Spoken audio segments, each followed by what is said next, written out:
Bonjour, nous allons voir aujourd'hui la création d'un tenant depuis le portail SalDeploy.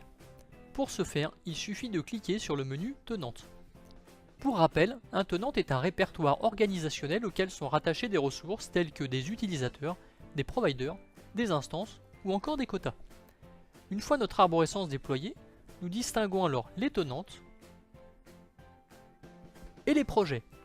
La différence entre les deux est qu'un projet se situe à la fin de l'arborescence, ce qui signifie qu'il ne peut avoir ni sous-tenante ni sous-projet. Avant de lancer la création de mon tenant, je dois sélectionner un tenant parent et ensuite cliquer sur Add Subtenant or Project. J'arrive alors automatiquement sur l'étape création. Je dois renseigner un nom ainsi qu'une description.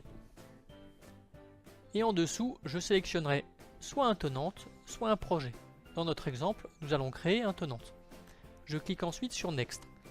L'étape peut prendre quelques secondes car des vérifications sont lancées pour confirmer qu'aucun tenant ne porte déjà le même nom. J'arrive ensuite sur l'étape Rôle. Cette étape liste l'ensemble des rôles disponibles que peut avoir un utilisateur. Au besoin, je peux créer un utilisateur en cliquant sur Add New User. Il me suffit alors de renseigner un nom, une adresse mail, qui me servira par la suite de me connecter sur le portail, renseigner également un mot de passe, que je confirme en dessus,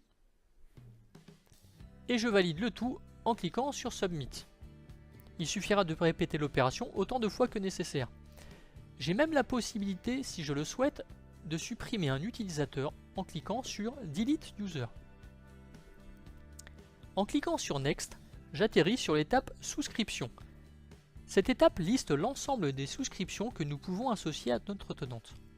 Par défaut, la souscription multi-cloud est cochée car c'est elle qui permet le provisionnement d'instances. Je clique sur Next et j'atterris sur l'étape Provider. Cette étape liste l'ensemble des providers que je peux associer à mon tenant. Dans notre exemple, nous allons sélectionner un provider de type Amazon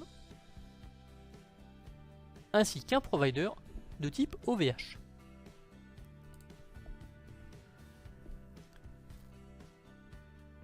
En cliquant sur Next, j'atterris sur l'étape Quota.